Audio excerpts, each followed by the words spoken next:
ವೀಕ್ಷಕರೇ, ನಾವೆಲ್ಲ ಆರೋಗ್ಯಕರವಾಗಿರಬೇಕು ಅಂತ ಬಯಸ್ತೇವೆ. ಆರೋಗ್ಯಕ್ಕೆ ಒಳ್ಳೆಯ ಆಹಾರ ಬೇಕು. ನಾವಂದುಕೊಳ್ತೇವೆ ನಾವು ತಿಂತ ಇರುವ ತರಕಾರಿ, ಹಣ್ಣು ಹಂಪಲು ಒಳ್ಳೆಯ ಆಹಾರವೇ. ಅಲ್ಲವೇ ಅಲ್ಲ. ಇದು ಕ್ರಿಮಿನಾಶಕ, ರಾಸಾಯನಿಕ ಮಿಶ್ರಿತ ಎಂಬುದು ನಮಗೆಲ್ಲರಿಗೂ ಗೊತ್ತಿದೆ. ಹಾಗಾದರೆ ಒಳ್ಳೆಯ ಆಹಾರ ಹುಡುಕುವುದು ಎಲ್ಲಿ, ಹೇಗೆ? ಈ ಪ್ರಶ್ನೆಗಳಿಗೆ ಸದ್ಯಕ್ಕೆ ನಮಗೆ ಸಿಕ್ಕ ಉತ್ತರ ಗ್ರೀನ್ಲ್ಯಾಂಡ್ ಎಸ್ಟೇಟ್, ಯಾನೇ ಅಬ್ದುಲ್ ರಿಜ್ವಾನ್. ಎಸ್ ವೀಕ್ಷಕರೇ, ಇವರು ಸಾವಯವ ಕೃಷಿಯ ಮೂಲಕ ಹಣ್ಣು, ತರಕಾರಿ ಮತ್ತು ವಾಣಿಜ್ಯ ಬೆಳೆಗಳನ್ನು ಬೆಳೀತಾರೆ ಮತ್ತು ಇದರಿಂದ ಲಾಭವನ್ನು ಪಡೆದಿದ್ದಾರೆ. ನೀವು ಕೃಷಿ ಚಟುವಟಿಕೆಯಲ್ಲಿ ಆಸಕ್ತಿ ಹೊಂದಿದ್ದೀರಿ ಎಂದಾದರೆ ಹಾಗೆ ಸುಮ್ಮನೆ ಕುತೂಹಲಕ್ಕಾದರೂ ಅಬ್ದುಲ್ ರಿಜ್ವಾನ್ ರವರ ಗ್ರೀನ್ಲ್ಯಾಂಡ್ ಎಸ್ಟೇಟ್ಗೆ ಒಂದು ಸುತ್ತು ಹೊಡೆದು ಬರಲೇಬೇಕು. ಹಾಸನ ಜಿಲ್ಲೆಯ ಸಕಲೇಶಪುರದಿಂದ 11 ಕಿಲೋಮೀಟರ್ ದೂರದಲ್ಲಿ ಹುಂಕನಹಳ್ಳಿ ಎಂಬ ಊರಿದೆ. ಈ ಹುಂಕನಹಳ್ಳಿಯ ಜಾದುಗಾರನೇ ಅಬ್ದುಲ್ ರಿಜ್ವಾನ್. ನಮ್ಮ ಆರೋಗ್ಯಕ್ಕೆ ರಕ್ತ ಹೇಗೋ ಕೃಷಿಗೆ ಮಣ್ಣಿನ ಆರೋಗ್ಯ ಎನ್ನುವ ರಿಜ್ವಾನ್ ಉಪದ್ರ ಮಾಡುವ ಒಂದೆರಡು ಬಗೆಯ ಕೀಟಗಳನ್ನು ಕೊಲ್ಲಲು ಹೋಗಿ ಕೃಷಿಗೆ ಸಹಾಯ ಮಾಡುವ 95% ಕೀಟಗಳು ಮತ್ತು ಬ್ಯಾಕ್ಟೀರಿಯಾಗಳನ್ನು ಕೊಲ್ತಿದ್ದೀವಿ ಎಂಬ ಆಘಾತಕಾರಿ ವಿಷಯವನ್ನು ಬಿಚ್ಚಿಟ್ಟಿದ್ದಾರೆ ನೋಡಿ. ಅಗ್ರಿಕಲ್ಚರ್ ಅಂತ ಹೇಳಿದರೆ ಮಣ್ಣನ್ನು ಉಳಿಸ್ಕೊಂಡಿರೋ ಕೆಲಸ ಎಲ್ಲರಿಗಿಂತ ಮುಖ್ಯವಾಗಿದೆ. ಯಾಕಂದರೆ ನಾವು ಸತ್ತಿದ ಮೇಲೆ ನಮ್ಮ ಮಕ್ಕಳಿಗೆ ಒಳ್ಳೆಯ ಒಂದು ಭೂಮಿ ಕೊಟ್ಟಿದ್ರೆ ಅದು ಎಲ್ಲರಿಗಿಂತ ಉತ್ತಮವಾದದ್ದು ಅಂತ ಹೇಳಿ ನಮ್ಮ ಒಂದು ಭಾವನೆ. ಇಲ್ಲಾಂದರೆ ಹಾಳಾಗಿರೋ ಬರ್ಡ್ ಭೂಮಿ ಅವ್ರಿಗೆ ಕೊಟ್ಟು ಹೋದರೆ ಏನು ಪ್ರಯೋಜನ? ಎಲ್ಲ ದುಡಿಯೋದು ಮಾಡೋದೆಲ್ಲ ಮಕ್ಕಳಿಗೋಸ್ಕರ. ಮಕ್ಕಳಿಗೆ ಬಿಟ್ಟು ಹೋಗ್ಬೇಕಾದ್ರೆ ಬರ್ಡ್ ಭೂಮಿ ಬಿಟ್ಟು ಹೋದರೆ ಅದು ಏನಕ್ಕೋಸ್ಕರ ಅಂತ. 1 ಗ್ರಾಮ್ ಮಣ್ಣಲ್ಲಿ ಹೆಚ್ಚು ಕಡಿಮೆ 7 ಕೋಟಿ ಸೂಕ್ಷ್ಮ ಜೀವಿಗಳು ಇರ್ತವೆ. ಅದು ನಾವು ಕಾಪಾಡಬೇಕು ಅಂತೇಳಿ ನಮ್ಮ ಮೇನ್. ಈಗ ರಾಸಾಯನಿಕಗಳು ಅವೆಲ್ಲ ನಾವು ಉಪಯೋಗಿಸ್ತೀವಿ ಅಂದರೆ ಅದರಲ್ಲಿ ಏನಾಗುತ್ತೆ, ಅವೆಲ್ಲ ಸತ್ತೋಗ್ಬಿಡುತ್ತೆ ಸುಮಾರು ಮಟ್ಟಕ್ಕೆ. ಮತ್ತು ನಮಗೆ ನಾಶ ಮಾಡೋ ಕೆಲವು ಜೀವಿಗಳಿದೆ, ಸೂಕ್ಷ್ಮ ಜೀವಿಗಳು, ಡಿಸೀಸ್ ಕಾಸಿಂಗ್ ಫಂಗೈ ಬ್ಯಾಕ್ಟೀರಿಯಾ ಅಂತ ಹೇಳ್ತೀವಿ. ಅದು 1-2% ಇಲ್ಲ. 99%ಗಳಿಗೂ ನಾವು ಬ್ಯಾಕ್ಟೀರಿಯಾ ನಾಶಕಗಳು, ವಿಷಗಳು ಎಲ್ಲ ಹಾಕಿ ನಾವು ಹಾಳು ಮಾಡ್ತೀವಿ. 4-5% ಹುಳ, ಹಾನಿಕರ ಹುಳ ಇಲ್ಲ. ನಮಗೆ ಲೆಕ್ಕಕ್ಕಿರೋದು ನಮ್ಮ ಅಗೇನ್ಸ್ಟ್ ಇರೋದು ಅದು ಹರ್ಬಿವರಸ್. ಏನು ಮೇವು ಹುಲ್ಲು ಬಿದ್ದರೆ ಹಸಿರು ತಿನ್ನುತ್ತೆ, ಅದರಲ್ಲೂ ಕೂಡ ಟಾರ್ಗೆಟ್ ಸ್ಪೆಸಿಫಿಕ್ ಬೇರೆ ಇರುತ್ತೆ. ಅವುಗಳಿಗೆ ನಾವು ಸಾಯಿಸೋಕ್ಕೆ ಬದಲಿ ನಾವು ಎಲ್ಲದಕ್ಕೂ ಸಾಯಿಸಿ 95% ಏನು ಒಳ್ಳೆ ಜೀವಿಗಳಿದೆ ಅದರಲ್ಲಿ ಜೇನು ಹುಳುಗಳು ಇದೆ, ಪರಾಗ ಮಾಡುವಂಥ ಹುಳುಗಳು ಇದೆ, ಭೂಮಿಯಲ್ಲಿ ಎರೆಹುಳುಗಳು ಇದೆ, ಅವೆಲ್ಲ ನಾವು ನಾಶ ಮಾಡಾಕ್ತೀವಿ 2-3% ಹುಳುಗಳಿಗೋಸ್ಕರ. ಒಂದು 200-300 ml ಒಂದು ಎಕರೆಗೆ ಒಂದು ಪಾಯ್ಸನ್ ಸ್ಪ್ರೇ ಮಾಡಿದರೆ ಆ ಭೂಮಿಯಲ್ಲಿ ಒಂಥರ ಹ್ಯಾಮತ್ ಅಂತ ನಾವು ಏನು ಹೇಳ್ತೀವಿ ಆ ಮಟ್ಟಕ್ಕೆ ಆಗ್ಬಿಡುತ್ತೆ. ಎಲ್ಲ ಜೀವಿಗಳು ಸತ್ತೋಗ್ಬಿಡುತ್ತೆ. ಕಾಪಾಡೋ ಕೆಲಸ ಮಾಡೋವು ಅವೆಲ್ಲ ಸತ್ತೋದ್ರೆ ನಮಗೆ ನಾವು ಮತ್ತೆ ಪಾಯ್ಸನ್ ಮೇಲೆ ಪಾಯ್ಸನ್ ಜಾಸ್ತಿ ಹೊಡಿಬೇಕಾಗುತ್ತೆ. ಕ್ರಿಮಿನಾಶಕಗಳು ಇಲ್ಲದ ತರಕಾರಿ, ಹಣ್ಣು ಹಂಪಲು ನಮಗೆ ಬೇಕು. ಆದರೆ ಅದನ್ನು ನಮಗೆ ಬೆಳೆದು ಕೊಡುವವರಾದರೂ ಯಾರು? ಇದು ನಮಗೆ ಸಾಧ್ಯವಿಲ್ಲ ಎಂದು ಹೇಳುವ ಕೃಷಿಕರು ರಿಜ್ವಾನ್ ರವರು ಹೇಳುವ ಈ ಉಪಾಯವನ್ನು ಅರಿತು ಸಾಗಿದರೆ ಅವರ ಭೂಮಿಯ ಆರೋಗ್ಯವೂ ಉಳಿಯುತ್ತೆ, ಅದನ್ನು ಸೇವಿಸುವ ನಮ್ಮ ಆರೋಗ್ಯವೂ ಉಳಿಯುತ್ತದೆ. ಕೇಳಿ ರಿಜ್ವಾನ್ರ ಮಾತು. ಹಸಿರೆಲೆ ಇದ್ದಾಗಿ ದರ್ಗಾಗಿ ಇದಾಗುತ್ತೆ. ಕೆಲವು ತಿಂಗಳಲ್ಲಿ, ಕೆಲವು ವಾರದಲ್ಲಿ ಈ ದರ್ಗು ಹ್ಯೂಮಸ್ ಅಂತ ಹೇಳಿ ಪರಿವರ್ತನೆ ಆಗುತ್ತೆ. ಕಾರ್ಬನ್ ರಿಚ್ ಕಂಟೆಂಟ್ ಇದು ಹ್ಯೂಮಸ್ ಅಂತ ಹೇಳಿ. ಹ್ಯೂಮಸ್ ಆದ ನಂತರ ಇದಕ್ಕೆಲ್ಲ ಫಂಗಸ್, ಇಲ್ಲ ಬಿಳಿ ಫಂಗಸ್ ಇದೆ ನೋಡಿ, ಇವೆಲ್ಲ ಇದಕ್ಕೆ ಕರಗಿಸಿ ಮಣ್ಣು ಮಾಡೋ ಕೆಲಸ ಮಾಡುತ್ತೆ. ಈ ಕರಗ್ತಾ ಇರೋ ಫಂಗಸ್ ಇದೆಯಲ್ಲ, ಇದಕ್ಕೆ ಎರೆಹುಳಗಳು ತುಂಬ ಜಾಸ್ತಿ ಪ್ರಮಾಣದಲ್ಲಿ ಇವೆಲ್ಲ ತಿಂದು ಮತ್ತೆ ಅದು ಆಳದ ಮಣ್ಣು ತೊಗೊಂಡು ಮೇಲೆ ತಂದು ಹಾಕುತ್ತೆ, ಮತ್ತು ತಿಂದು ಅಡಿಗೆ ತೊಗೊಂಡೋಗುತ್ತೆ. ಒಂದು ಚದರ ಅಡಿಯಲ್ಲಿ ಮಿನಿಮಮ್ 200 ಎರೆಹುಳ ಇರಬೇಕು. ಇದು ನಮ್ಮ ಕಾಫಿ ತೋಟದ ಭಾಗ. ಇದು ಕಾಫಿ ತೋಟದಲ್ಲಿ ಒಂದು ಏನು ಸ್ಟ್ಯಾಂಡರ್ಡ್ಸ್ ಅಂತ ಏನು ಹೇಳ್ತೀವಿ, ಸಾಮಾನ್ಯವಾಗಿ ಈಗ ಸಾಮಾನ್ಯ ಜನರು NPK ಸ್ಟ್ಯಾಂಡರ್ಡ್ಸು, ಇಷ್ಟು ನೈಟ್ರೋಜನ್, ಸಾರಜನಿಕ ಇಷ್ಟಿರಬೇಕು, ರಂಜಕದ ಅಂಶ ಇಷ್ಟಿರಬೇಕು ಮಣ್ಣಲ್ಲಿ, ಪೊಟ್ಯಾಷಿಯಂ ಅಂಶ ಇಷ್ಟಿರಬೇಕು ಅಂತ ಏನು ಇದು ಮಾಡ್ತಾರೆ, ಅದನ್ನ ನಾನು ನಂಬಲ್ಲ. ಅದಕ್ಕಿಂತ ಹೆಚ್ಚಿನ ಪ್ರಮಾಣದಲ್ಲಿ ನನ್ನ ಲೆಕ್ಕದಲ್ಲಿ ನಾನು ಇದು ಮಾಡ್ತೀನಿ. ಸಾವಯುಂಗಲ್ ಎಷ್ಟಿದೆ ಇದರಲ್ಲಿ, ಮತ್ತು ಇದರಲ್ಲಿ ನನ್ನ ಎರೆಹುಳ ಸಂಖ್ಯೆ, ಒಂದು ಚದರಡಿಯಲ್ಲಿ ಎರೆಹುಳ ಸಂಖ್ಯೆ ಎಷ್ಟಿದೆ, ಅವೆಲ್ಲ ಲೆಕ್ಕ ಹಾಕಿದರೆ ನಮಗೆ ಮಣ್ಣಿನ ಆರೋಗ್ಯ ಗೊತ್ತಾಗುತ್ತೆ. ಈ ಬೇರುಗಳು ಎಷ್ಟು ಚೆನ್ನಾಗಿ ಬೆಳೆದಿದೆ, ಕಾಫಿ ಬೇರಿದು. ಈ ಬೇರು ಇಷ್ಟೆಲ್ಲ ಚೆನ್ನಾಗಿ ಬೆಳ್ಕೊಂಡಿದ್ದಕ್ಕೆ ಏನು ಕಾರಣ ಅಂತ ಹೇಳಿದರೆ, ಸಾವಯವ ಕೃಷಿಯಲ್ಲಿ ಬೇರುಗಳು ಆಳಕ್ಕೆ ಹೋಗಿ ದೂರ ಹೋಗಿ ಎಲ್ಲ ಜಾಗದಲ್ಲಿ ಹೋಗಿ ಆಹಾರವನ್ನು ವೃದ್ಧಿ ಮಾಡುತ್ತೆ. ಸಾಮಾನ್ಯ ಕೃಷಿಯಲ್ಲಿ ಏನು ಕನ್ವೆನ್ಷನಲ್ ಕೃಷಿ ಏನು ಹೇಳ್ತೀವಿ ಅದರಲ್ಲಿ ಏನಾಗುತ್ತೆ ಅಂತ ಹೇಳಿದರೆ, ಗೊಬ್ಬರ ತಂದು ಹಾಕ್ತಾರೆ, NPK ಗೊಬ್ಬರಗಳು. ಅದು ಹಾಕಿದ ಕೂಡಲೇ ಆ ಜಾಗದಲ್ಲಿ ಬೇರು ಆ್ಯಕ್ಟಿವ್ ಆಗುತ್ತೆ. ಮತ್ತು ಅದು ಬೇರೆ ಗೊಬ್ಬರದ ಅಂಶಗಳ ತಗೊಂಡಾದ್ಮೇಲೆ ಮತ್ತೆ ನೆಕ್ಸ್ಟ್ ಗೊಬ್ಬರ ಬರುತ್ತೆ ಅಂತೇಳಿ ಬೇಡ್ತಾ ಇರುತ್ತೆ, ಭಿಕ್ಷೆ ಬೇಡ್ತಾ ಇರುತ್ತೆ, ಬಾಬಾ ಕೊಡಿ ಬಾಬಾ ಅಂತ. ಇದರಲ್ಲಿ ಏನಾಗುತ್ತೆ, ಸಾವಯವ ಕೃಷಿಯಲ್ಲಿ ಏನಾಗುತ್ತೆ, ಅದು ತನ್ನ ಪಾಡಿಗೆ ಜಾಸ್ತಿ ಕೆಲಸ ಮಾಡಿ ಬೇರುಗಳು ದೂರಕ್ಕೆ ಹೋಗಿ ಎಲ್ಲೆಲ್ಲಿ ಆಹಾರ ಸಿಗುತ್ತೆ ಆಹಾರನ, ಇದು ಸ್ಪೂನ್ ಫೀಡಿಂಗ್ ಇದ್ದಂಗೆ. ಸಾವಯವ ಕೃಷಿಯಲ್ಲಿ ಏನಾಗುತ್ತೆ ಅಂತ ಹೇಳಿದರೆ ಬೇರುಗಳು 10 ಪಟ್ಟು ಜಾಸ್ತಿ ಆಗುತ್ತೆ. ಮತ್ತು ಬೇರ್ ಸಂಖ್ಯೆ ಇಲ್ಲಿ ನಾನು ಸ್ವಲ್ಪ ತೋರಿಸ್ತೀನಿ, ಏನು ಮಾತ್ರದಲ್ಲಿದೆ ನೋಡಿ, ಏನು ಪ್ರಮಾಣದಲ್ಲಿದೆ. ಇವೆಲ್ಲ ಬೇರುಗಳು, ಇವೆಲ್ಲ ಆಹಾರ ತಗೊಳ್ಳೋ ಬೇರು. ನೋಡಿ, ಇದು ನಾನು ಸಾಮಾನ್ಯವಾಗಿ ಹೇಳಿದರೆ ಇದು ಮಣ್ಣಲ್ಲ, ಇದು ಗೊಬ್ಬರನೇ ಅಂತ ಹೇಳ್ಬೋದು, ಅಷ್ಟು ಇದುಂಟು.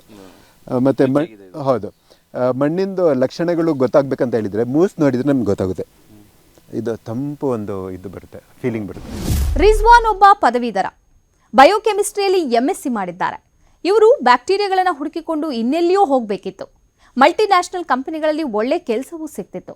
ಆದರೆ ಇವರು ಹುಡುಕಿಕೊಂಡು ಬಂದದ್ದು ಭೂಮಿಯನ್ನು, ಮಣ್ಣಿನಲ್ಲಿರುವ ಬ್ಯಾಕ್ಟೀರಿಯಾಗಳನ್ನು. ಈಗ ನೋಡಿ, ಇವರು ಗಿಡಗಳೊಂದಿಗೂ ಮಾತನಾಡ್ತಿದ್ದಾರೆ, ಕೀಟಗಳ ಮಾತುಗಳನ್ನು ಕೇಳ್ತಾ ಇದ್ದಾರೆ. ಈಗ ನಾವು ಬೆಳಿಗ್ಗೆ ಹೊತ್ತು ಹೀಗೆ ಒಂದ್ಸತಿ ಒಂದು ರೌಂಡ್ ಹೋಗಿದರೆ ಇದಕ್ಕೆ ಏನು ಸಮಸ್ಯೆ ಇದೆ, ಇದು ಏನು ಕೇಳ್ತಾ ಇದೆ, ನಾವು ಅದು ಫೀಲ್ ಮಾಡ್ತಾ ಇರ್ತೀವಿ. ಅದ್ರ ತಕ್ಕವಾಗಿ ನೆಕ್ಸ್ಟ್ ಕೆಲಸಗಳು ಕ್ರಮಗಳು ನಾವು ಕೈಗೊಳ್ತೀವಿ. ಅದಕ್ಕೆ ಏನಾದರೂ ಹುಳದ ಸಮಸ್ಯೆ ಇದ್ದರೆ, ಹುಳದ ಬಾಧೆಗಳಿದ್ರೆ ಅದು ನಮಗೆ ಗೊತ್ತಾಗುತ್ತೆ. ಇವನ್ನು ಎಷ್ಟು ಅದಕ್ಕೆ ಇದ್ಬೇಕು, ನೀರಿನ ಅಂಶಗಳು, ನೀರಿಂದು ಇದು ನೆಕ್ಸ್ಟ್ ಯಾವಾಗ ಬೇಕು, ಏನು ಬೇಕು, ನಾವು ಅದಕ್ಕೆ ಈಗಲೇ ಅಂದಾಜು ಮಾಡಿ ಈ ತಿಂಗಳಲ್ಲಿ ಕೊಡೋಣ ಅಂತೇಳಿ ತೀರ್ಮಾನ ಇದು ಮಾಡ್ತೀವಿ.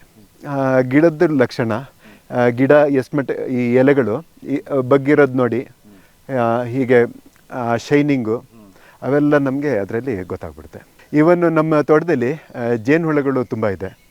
ಜೇನುಹುಳಗಳಿಗೆ ಏನಾದರೂ ಸಮಸ್ಯೆ ಆದರೆ ನನ್ನ ಹತ್ರ ಬಂದು 1-2 ನೊಣ ಬಂದು ತಿರುಗಾಡ್ತಾ ಇರುತ್ತೆ.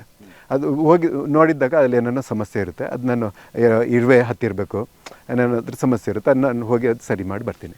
ಅವಾಗ ಅದು ಖುಷಿಯಾಗಿ. ರಿಜ್ವಾನ್ ರವರು ತಮ್ಮ ಕೃಷಿಗೆ ಅಳವಡಿಸಿಕೊಂಡಿರುವ ಪದ್ಧತಿಗೆ ಜೀವ ಚೈತನ್ಯ ಎಂದು ಹೇಳಲಾಗ್ತದೆ. ಜರ್ಮನಿ ಮೂಲದ ಈ ತಂತ್ರಜ್ಞಾನದ ಸರ್ಟಿಫಿಕೇಟ್ ಪಡೆಯುವುದು ಸುಲಭದ ಸಾಮಾನ್ಯ ವಿಷಯವಲ್ಲ. ಜೀವ ಚೈತನ್ಯ ಕೃಷಿ ಅಂತಿದೆ, ಇದು ಜರ್ಮನಿ ದೇಶದ್ದು. ಇದು ನಾನು ಅಳವಡಿಸ್ಕೊಂಡಿರೋದು. ನಮ್ಮ ಕರ್ನಾಟಕದಲ್ಲಿ ಕೆಲವೇ ಬೆಳ್ಳನ್ನು ಎಣಿಸ್ಬೋದು, ಅಷ್ಟು ಮಟ್ಟಕ್ಕೆ ಅಷ್ಟೇ ರೈತರು ಇರೋದು. ಹಾಸನ ಜಿಲ್ಲೆಯಲ್ಲಿ ನಾನೊಬ್ಬನೇ ಸರ್ಟಿಫೈಡ್ ಜೀವ ಚೈತನ್ಯ ಹೌದು ಕೃಷಿ ಅಳವಡಿಸ್ಕೊಂಡಿರೋನು. ಆ ಏಜೆನ್ಸೀಸು ಕಳಿಸ್ತಾರೆ, ಜನರಿಗೆ ಕಳಿಸ್ತಾರೆ. ತಪ್ಪಿದ್ರೆ ಅವರು ರ್ಯಾಂಡಮ್ಲಿ ಬರ್ತಾರೆ, ಏನೇನು ಸ್ಟ್ಯಾಂಡರ್ಡ್ಸ್ ಎಲ್ಲ ನೋಡ್ತಾರೆ, ಮಣ್ಣು ಸ್ಯಾಂಪಲ್ ತೊಗೊಂಡೋಗ್ತಾರೆ, ಎಲೆ ಸ್ಯಾಂಪಲ್ಸ್ ತೊಗೊಂಡೋಗ್ತಾರೆ, ಹಣ್ಣಿನ ಸ್ಯಾಂಪಲ್ಗಳು ತೊಗೊಂಡೋಗ್ತಾರೆ. ಅದಕ್ಕೇನು ಒಂದರಲ್ಲೂ ಅವ್ರಿಗೆ ಏನಾದರೂ ಇದು ಬಂತ ಹೇಳಿದರೆ ನಮ್ಮ ಸರ್ಟಿಫಿಕೇಷನ್ ಕ್ಯಾನ್ಸಲ್ ಮಾಡಿಬಿಡ್ತಾರೆ 3 ವರ್ಷ. ಮತ್ತು ಇದು ಹೋಲಿಸ್ಟಿಕ್ ಟೈಪ್ ಆಫ್ ಅಗ್ರಿಕಲ್ಚರ್. ಇದರಲ್ಲಿ ಯಾವುದೇ ಜೀವಿಗಳಿಗೂ ನಾವು ಹಾನಿ ಮಾಡೋವಂಥ ಏನು ಪದ್ಧತಿ ಇಲ್ಲ ಇದರಲ್ಲಿ. ಮತ್ತು ನಿಸರ್ಗದಿಂದ, ಆಕಾಶದಿಂದ, ಮತ್ತೆ ಅಂತ ಹೇಳಿದರೆ ನಕ್ಷತ್ರಗಳಿಂದ ಇದಕ್ಕೆ ಎನರ್ಜಿಗಳು ವೃದ್ಧಿಯಾಗಿ ನಮ್ಮ ಜಮೀನಿಗೆ ಸೇರೋ ಇದರಲ್ಲಿ ಆಸಕ್ತಿ ಇದೆ. ಎಲ್ಲರಿಗಿಂತ ಮುಖ್ಯ ಇದಕ್ಕೆ ನಮಗೆ ಬೇಕಿರೋದು ಹಸು ನಮ್ಮ ಜಮೀನಲ್ಲಿ ಇರಲೇಬೇಕು. ಹಸುವಿನ ಹೊಟ್ಟೆ ಮುಖಾಂತರ ಜಮೀನು ಪಾಸ್ ಆಗಬೇಕಂತ. ಅಂದರೆ ಅದು ಡೈಲಿ ಮೇಯುತ್ತೆ. ಒಂದು ಹಸು 1 ಕ್ವಿಂಟಲ್ ಅಂತೂ ತಿಂದೆ ನೀರು ಅದು ಇದೆಲ್ಲ ಸೇರಿ. ಸೊ ದಟ್ ಒಂದು kg ಗಟ್ಟಲೆ ಅದು ಸಗಣಿ ಹಾಕುತ್ತೆ. ಆ ಸಗಣಿ ನನ್ನ ಹ್ಯೂಮಸ್ ಅಂತ ಏನು ಹೇಳಿದೆ, ಅದು ತುಂಬ ಬೇಗ ಕಚ್ಚಾ ಪದಾರ್ಥವನ್ನು ಹ್ಯೂಮಸ್ ಆಗಿ ಕನ್ವರ್ಟ್ ಮಾಡೋಕ್ಕೆ ದೊಡ್ಡ ಕೆಲಸ ಮಾಡೋದು. ಇಂತಹ ರಿಜ್ವಾನ್ ತಮ್ಮ ತೋಟದಲ್ಲಿ ಏನೆಲ್ಲ ಬೆಳೆಯುತ್ತಿದ್ದಾರೆ, ಯಾವುದಕ್ಕೆ ಆದ್ಯತೆ ಕೊಟ್ಟಿದ್ದಾರೆ, ಇದರ ಬಗ್ಗೆಯೂ ಒಂದಿಷ್ಟು ಮಾಹಿತಿ ಇಲ್ಲಿದೆ. 17 ಎಕರೆ ಸಾವಯವ ಕೃಷಿ. ಇದರಲ್ಲಿ ಕಾಫಿ 2 ತಳಿಗಳಿದೆ, ಕಾಳುಮೆಣಸು, ಅದಲ್ಲದೆ ಹಲವಾರು ಹಣ್ಣಿನ ಗಿಡ ಎಲ್ಲ ನಮ್ಮ ಹತ್ರ ಇದೆ. ಅದರಲ್ಲಿ ಫ್ಯಾಷನ್ ಫ್ರೂಟ್ ಇದೆ, ಬಟರ್ ಫ್ರೂಟ್ ಇದೆ, ಸುಮಾರೆಲ್ಲ ನಾನಾ ರೀತಿಯ ಸೇಬು, ಹಲಸು, ವಿಯೆಟ್ನಾಂ ಅರ್ಲಿ ರೆಡ್ ಅಂತ ಹೇಳಿ ಆ ಹಲಸಿದೆ, ಸೀಬೆ, ಕಾಫಿ, ಕಾಳುಮೆಣಸು, ಫ್ಯಾಷನ್ ಫ್ರೂಟು, ಬಟರ್ ಫ್ರೂಟು, ಇವು 4 ಕಮರ್ಷಿಯಲ್ ಇದು. ಮತ್ತು ಸೇಬೆಲ್ಲ ಇನ್ನೂ ಟ್ರಯಲಲ್ಲಿದೆ. ಸೇಬು ಒಂದು 100 ಗಿಡ ಹಾಕಿದ್ದೀನಿ. ಸೀಬೆ, ಈ ತೈವಾನ್ ಸೀಬೆ ಅಂತ ಹೇಳಿ ಅವು ಹಾಕಿದ್ದೀನಿ.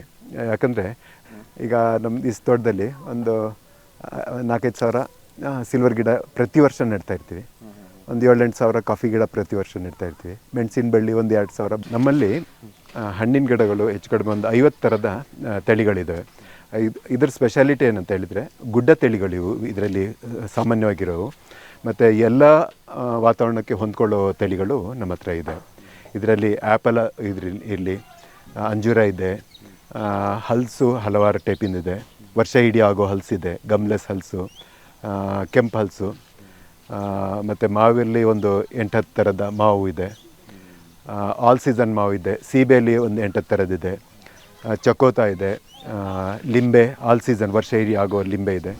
ರಿಜ್ವಾನ್ ರವರ ತೋಟದಲ್ಲಿ ಹಣ್ಣುಗಳ ಬೆಳೆಯ ವೈಖರಿ ಭಿನ್ನ ಮತ್ತು ವಿಶಿಷ್ಟ. ಇವರಲ್ಲಿರುವ ಹಣ್ಣಿನ ಸಸಿಗಳು ಮಾರಾಟಕ್ಕೂ ಲಭ್ಯ. ಹಾಗೆ ಕುತೂಹಲಕ್ಕೆ ಅವರ ಹಣ್ಣಿನ ತೋಟದಲ್ಲೊಮ್ಮೆ ಸುತ್ತಿ ಬರೋಣ ಬನ್ನಿ. ಇದು ಕಿತ್ಲೆ, ಇಷ್ಟರಲ್ಲೇ ಎಷ್ಟು ಬಿಟ್ಟಿದೆ ನೋಡಿ. ಇದು ಕರೆ ಸೀಬೆ, ಇದರಲ್ಲೂ ಕೂಡ ಕಾಯಿ ಬಿಟ್ಟಿದೆ ನೋಡಿ. ಕರೆ ಸೀಬೆ ಬೀಟ್ರೂಟ್ ಇದ್ದಂಗೆ ಇರುತ್ತೆ, ತುಂಬ ಟೇಸ್ಟ್ ಇರುತ್ತೆ. ಇದು ಸಪೋಟ, ಇದು ಥೈಲ್ಯಾಂಡ್ ಸಪೋಟ ಅಂತ ಹೇಳಿ ಉದ್ದ ಬರುತ್ತೆ, ಬನಾನಾ ಚಿಕ್ಕು ಅಂತ ಹೇಳಿ. ಈಗ ಇದರ ಬೀಜ ನಾವು ಯೂಸ್ ಮಾಡ್ಕೊಂಡು ಇಷ್ಟೇ ದೊಡ್ಡ ಗಿಡ ಬೀಜದಲ್ಲೂ ಬರುತ್ತೆ. ಬೀಜ ಸ್ವಲ್ಪ ಟೈಮ್ ಜಾಸ್ತಿ ತಗೊಳುತ್ತೆ, ಅದಕ್ಕೆ ನಾವು ಕಸಿ ಗಿಡನೇ ಕೊಡ್ತೀವಿ. ಇಲ್ಲಿಂದ ರೈತರು 100-1000 ಎಲ್ಲ ತೊಗೊಂಡು ಹೋಗ್ತಾ ಇರ್ತಾರೆ. ಇದು ಆಲ್ ಸೀಸನ್ ಮಾವು, ವರ್ಷ ಇಡೀ ಆಗುತ್ತೆ, ವರ್ಷದಲ್ಲಿ 3-4 ಸತಿ ಕಾಯಿ ಬಿಡುತ್ತೆ. ಇದು ಆಮ್ಲ, ಕೆಂಪು ಆಮ್ಲ, ಏನು ಬೆಟ್ಟದಲ್ಲಿ. ಇದು ತೈವಾನ್ ಸೀಬೆ, ತೈವಾನ್ ಪಿಂಕ್ ಅಂತ ಏನು ಹೇಳ್ತೀವಿ ಅದು. ಮತ್ತು ಇದು ಪೆನ್ನೇರಳೆ, ರೋಸ್ ಆ್ಯಪಲ್, ದೀವಗುಜ್ಜೆ. ಇದು ಬನಾನಾ ಮ್ಯಾಂಗೋ ಅಂತ, ಮಾವಿನಕಾಯಲ್ಲಿ ಬಾಳೆಹಣ್ಣು ಟೈಪ್ ಉದ್ದುದ್ದ ಬರುತ್ತೆ, ಕೆಂಪು ಬಣ್ಣ ಮತ್ತು ತುಂಬ ಟೇಸ್ಟ್ ಇರುತ್ತೆ. ಥೈಲ್ಯಾಂಡ್ ಇದು ಅಲ್ಫಾನ್ಸೋ, ಥೈಲ್ಯಾಂಡ್ದು ಅಲ್ಫಾನ್ಸೋ. ಇದು ಹಣ್ಣಾಗೋಕ್ಕಿಂತ ಮುಂಚೆನೇ ಹಣ್ಣಿನ ಬಣ್ಣ ಬಂದಿರುತ್ತೆ, ತುಂಬ ಅಟ್ರಾಕ್ಟಿವ್ ಇರುತ್ತೆ. ಇದು ಲೀಚಿ ಹಣ್ಣು, ನೇರಳೆಯಲ್ಲಿ ಲೀಚಿ ಹೂವಾಗಿತ್ತು, ಸ್ವಲ್ಪ ಮಳೆ ಆಗ್ಬಿಡ್ತಲ್ಲ ಎಲ್ಲ ಉದುರೋಯ್ತು. ಇದರಲ್ಲಿ ಬಿಳಿ ನೇರಳೆ, ಹೌದು ಥೈಲ್ಯಾಂಡ್. ಇದು 5-6 ತಿಂಗಳು ಫಸ್ಲು ಇರುತ್ತೆ. ಇದು ಸ್ವೀಟ್ನೆಸ್ ಇದರಲ್ಲಿ ಜಾಸ್ತಿ ಇರುತ್ತಂತೆ.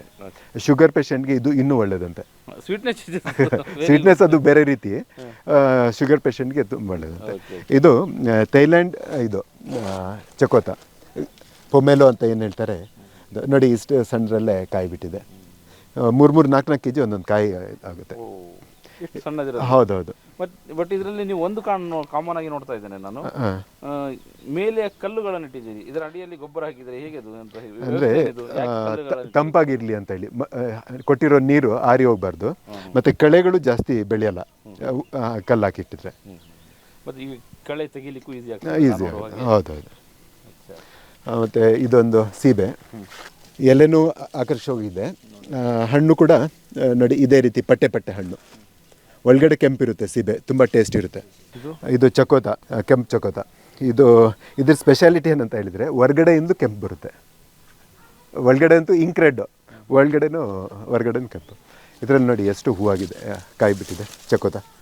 ಈ ಸಣ್ಣ ನೆನ್ನೆ ತೆಗ್ದಿರೋದಿಲ್ಲ, ಇದೆಲ್ಲ ಬಿಟ್ಟಿತ್ತು. ಇಷ್ಟೆಲ್ಲ ಬೇಕಾಗಿಲ್ಲ, 1-2-3 ಇರಲಿ ಅಂತ. ಇದು ಇನ್ನೂ ಸಣ್ಣ ಗಿಡ ಅಲ್ಲ, ಹೌದು, ಗಿಡ ಅಷ್ಟು ಬೆಳೆಯಲ್ಲ. ಇದು ಗಮ್ಲೆಸ್, ಇದು ಹಲಸು, ಆಲ್ ಸೀಸನ್ ಲಿಂಬೆ.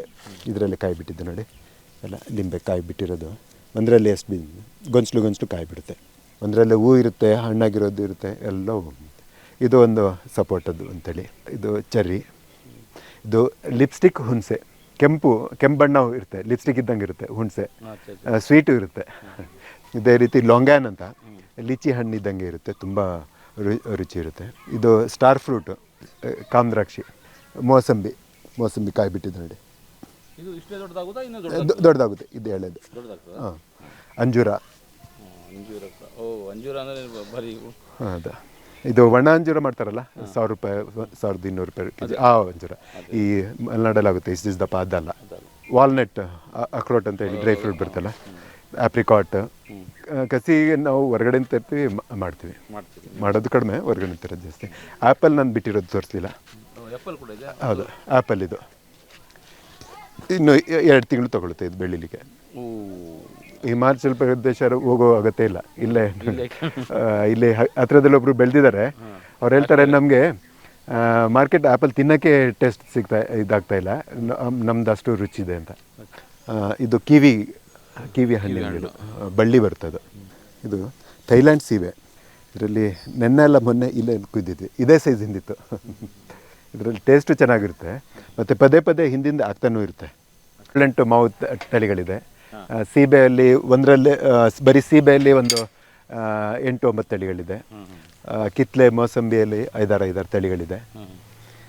ಹಾಗೆ 50 ಹಣ್ಣಿನ ವೆರೈಟಿ 50-55.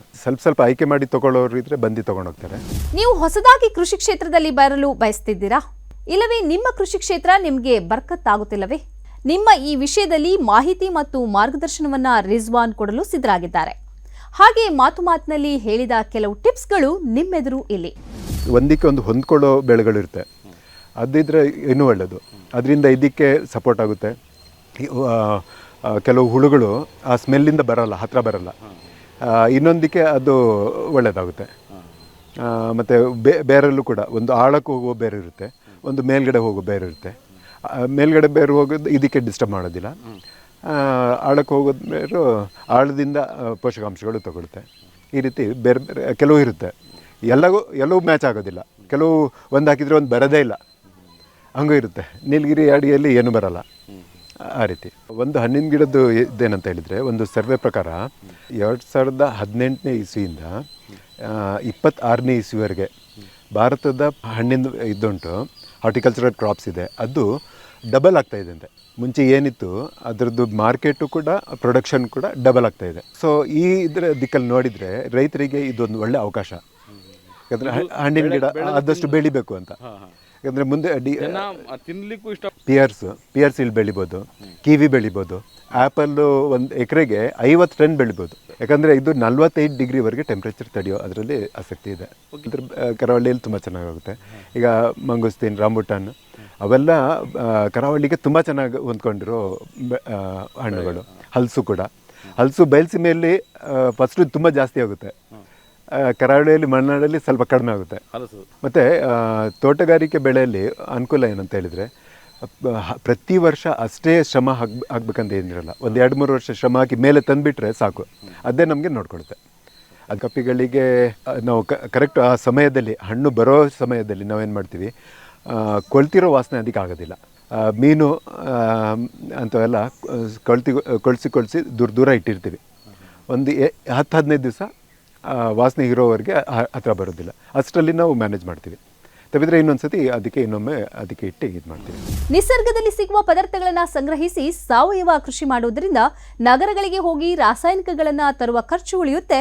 ಎಲ್ಲಕ್ಕಿಂತ ಮುಖ್ಯವಾಗಿ ಕ್ರೇಜಿಗೆ ಪೂರಕವಾದ ಕ್ರಿಮಿಕೀಟಗಳ ಸಾಮೂಹಿಕ ಹತ್ಯೆಯ ಮೂಲಕ ಭೂಮಿ ಬಂಜರಾಗುವುದನ್ನು ನಾವು ತಡೆಯುತ್ತೇವೆ ಎಂದು ಹೇಳುವ ರಿಜ್ವಾನ್ ರವರು ತಾವು ಅಳವಡಿಸಿಕೊಂಡಿರುವ ಜೀವ ಚೈತನ್ಯ ಸಾವಯವ ಪದ್ಧತಿಯ ಬಗ್ಗೆ ಕೃಷಿ ಆಸಕ್ತರಿಗೆ ಮಾಹಿತಿ ನೀಡಲು ಸಿದ್ಧರಿದ್ದಾರೆ. ಅವಶ್ಯಕತೆ ಎಂದು ಕಂಡ್ರೆ ಅವರನ್ನ ಈ ನಂಬರ್ಗೆ ಸಂಪರ್ಕಿಸಿ ಮಾಹಿತಿ ಪಡೆಯಿರಿ. ಏನಿದು ಜೀವ ಚೈತನ್ಯ ಸಾವಯವ ಕೃಷಿ ಪದ್ಧತಿ ಎಂಬ ಬಗ್ಗೆ ನಿಮಗೆ ಕುತೂಹಲ ಇದ್ರೆ ಮುಂದಿನ ಸಂಚಿಕೆಗಳಲ್ಲಿ ಅದನ್ನ ತಿಳಿಸುವ ಪ್ರಯತ್ನ ಮಾಡ್ತೇವೆ. ನೋಡ್ತಾ ಇರಿ ಸನ್ಮಾರ್ಗ ನ್ಯೂಸ್. ಈ ಕಾರ್ಯಕ್ರಮದ ಪ್ರಾಯೋಜಕರು Gadiyar group of companies. Gadiar Group of Companies, synonymous with excellence and innovation, stands as your dynamic partner for progress. Gadiar Group ensures safety as guardians in firefighting and builds vibrant communities in real estate. Building tomorrow, today.